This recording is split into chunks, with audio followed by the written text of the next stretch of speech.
the increasing pressure on ethical supply management.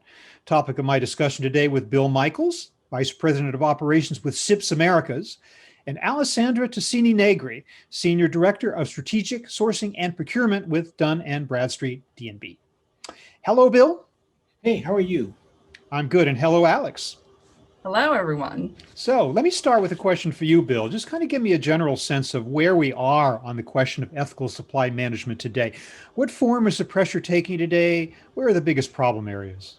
One of the things you're seeing is that with the pandemic, we've actually seen shortages of material. We've seen shortages of supply, breakdowns in supply chain, and what we really hope is that people are following the laws and really moving ethically along a path. I think the biggest areas that have been are areas where you have a economy that's not very good, or people that are not really they're oppressed.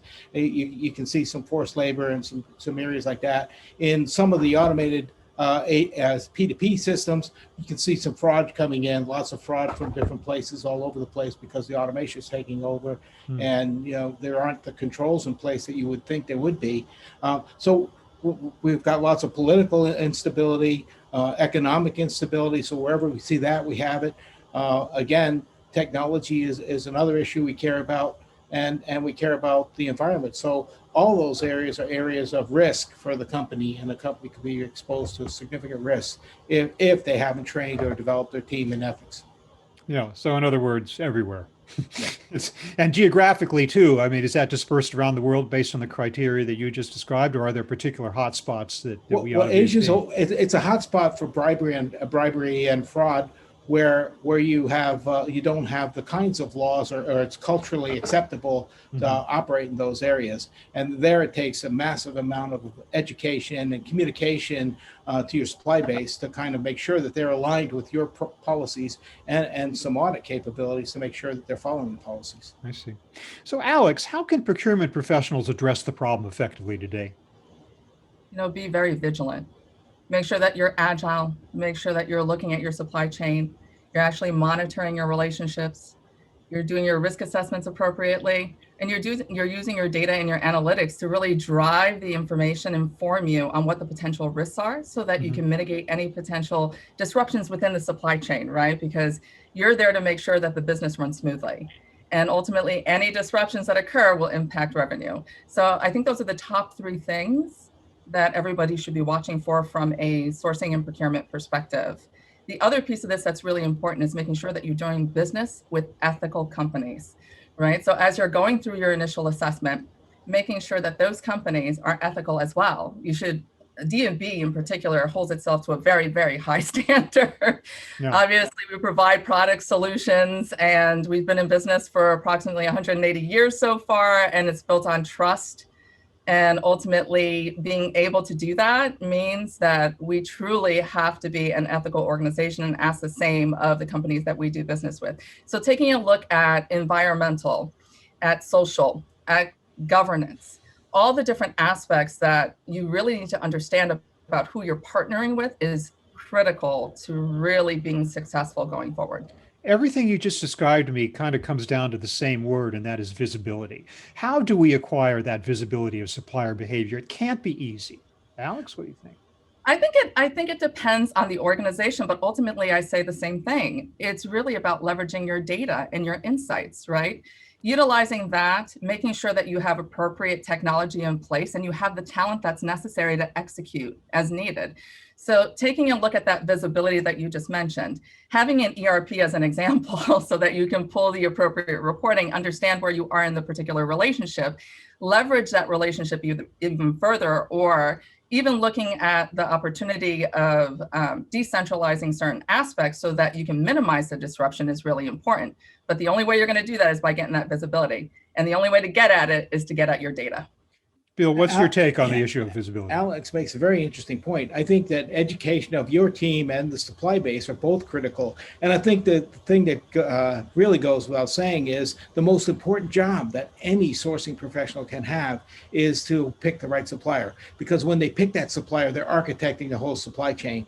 And there's nothing worse than having a disaster which will reputation damage the company forever. Great example is, kids chained to desk in Bangladesh and the place going on fire. I mean, it's you lose your reputation forever. High risk across the supply chain. I'm assuming this all, of course, assumes that you have a senior top management from the C-suite supporting your efforts. I mean, you can certainly be a thorn in the side of the organization if they have a favored supplier that's working for them in a bunch of good different ways. But you say, "Excuse me, this is not the right supplier for us based on their behavior." So, Alex, I mean, you gotta have that, right? I'm sorry. I think to your point, Robert, when you think about the education piece that Bill also mentioned, right? Empowering your sourcing and procurement folks, you have the resources that they need, the training that they need to act confidently and have that very honest conversation with a business partner, with an internal and an external is very, very important because we are in the midst of all of those conversations. We're also assessing upfront with all of our different teams from a third-party engagement process, an assessment process, a contracting process. All of these are points throughout the supply chain and throughout the activities that are necessary for contracting, right? That you have an opportunity to highlight something, to bring something to the forefront and have a conversation that's necessary that could basically change the trajectory of what that original decision was. And to do that, you need the proper resources and training. And one of the ways that we did that, obviously, is by going to CIPS and making sure that our sourcing and procurement professionals had at hand the training and the testing that was necessary in order for them to act confidently that they're actually being ethical in their practices. Well, Bill, tell me about the CIPS ethics test. How does that help? And it helps in a lot of ways because it's a very rigorous testing program, 3 e-learning modules and a testing program that talks about all the laws around the world, all the customs around the world, and what is the correct behavior. It gives you case studies so that you can actually practice, your thing. And it also tells you what your responsibility is as a sourcing professional to the corporation so that you aren't a pain in the side and you develop the right practices and you develop the standards that help you monitor the supply base because you're responsible for the whole supply chain. It's interesting to know that many companies don't even have a map of the entire supply chain. They work off of tier 1, and knowing your tier 1 supplier alone isn't going to help you when you have an ethical problem 2 or 3 levels down in the supply chain. Has the test evolved over the years? Has it been modified, and even recently? And if so, in what way? It was modified recently, and it really is based on our global standard and the key principles that are found in the UN ethics processes and some of the other standards that guide ethics and sustainability. Alex, tell me about how you use the CIPS ethics test. I'm sorry. So the training itself really helped us because we use it as a refresher. It's an ever-evolving topic, ethics. What does it mean? What does it mean in particular departments, right? In certain functions.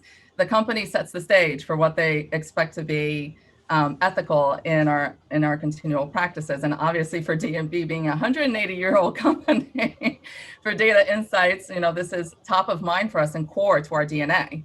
So taking that information and then distilling what the standards are into what are the practical concepts that we can use from a sourcing and procurement perspective on a functional level, and where do we come in terms of raising issues, mitigating the risks associated, and ensuring that we're doing business with ethical companies. That's the core of what we were trying to get at. The CIPS training and ultimately the testing brings together those 2 components where it gave us everything that's up to date and current today. Since it's ever evolving and every year is completely different, and we're learning more and more about environmental, social, governance, and what that means within our environments, staying up to date, current with a pulse on the market, a pulse on exactly what that means for us is important. So it gave us that refresher. It educated the folks that we have at all different levels of our supply chain within sourcing and procurement as well. And ultimately, it's holding them to a standard now because they have what they need in order to act ethically. So that's how we use the training as well as the testing. It's a real milestone because to get that mark, everybody in the company has to pass the test. Right. And even our own company, I have to pass the test, and everybody within CIPS has to pass the test. Well, Bill, I wonder if there's any concern that during the pandemic, when supply chains were just so concerned with simply operating at all, that to some extent, supply chain executives might have taken their eye off the ball when it comes to ethical supply management. And then secondly, how do you think that we should be going forward, raising the awareness of the need for ethical supply management? I think you're right that there are opportunities through the pandemic when the sourcing professionals had to source things they never sourced before. They had to find things they could never find before. For instance, when Ford went into ventilators, they never had those components or put them together. Or when the grocery stores ran out of food, I am sure there's an opportunity for ethics. But if you have ethical standards, you actually will make sure that you've delivered everything you can. And if you put a program in place, you will have educated the suppliers. You will have gone and audited the suppliers. You will have certified that the suppliers are in compliance, and you'll have compliance checks across the way. So if you've done a good job with your supply base and you've done the education, you have some confidence that your organization and the supply base you work with are in compliance. And when they're not in compliance, you're going to have the opportunity to either rectify it or remove that supplier from your supply base. So I think it's really a whole education program throughout the supply chain, not just at the first year. Alex, let me give you let me give us the last word and on your feeling about how we can get the word out about the need for ethical supply management, raise awareness in general. Absolutely. So when I think about supply chain management and I think about the ethical component of it, right? Ethics is so important because it's the basis for what will make you successful. It's not just about the environmental piece of it. It's not just about the social piece of it and the governance piece of it. That makes up a huge component. But at the end of the day, if you're not an ethical company, you can't continue to be successful. Your brand will be impacted. Your clients will be impacted, and ultimately your revenue will be impacted. So it's important from that perspective. But when it comes to sourcing and procurement, investing in your talent is important. That's the other piece I wanted to bring to light. If you don't give your folks what they need in order to be confident and be able to execute upon what the goals are of the organization when it comes to acting ethically, and also being able to handle and be agile during supply chain disruptions, like Bill originally mentioned, right? Because you can't prepare for everything. It has to be part of the overall 360 view, where you're monitoring, you're reassessing, and you're ultimately making the right decision and doing the right thing. Bill Michels, CIPS Americas. Alex Tassini-Negri of D&B. Thanks to both of you for being with me today to talk about this crucial issue. Really appreciate your time and energy. Thank you so much. Thank Thank you. you, Bob. Thank you.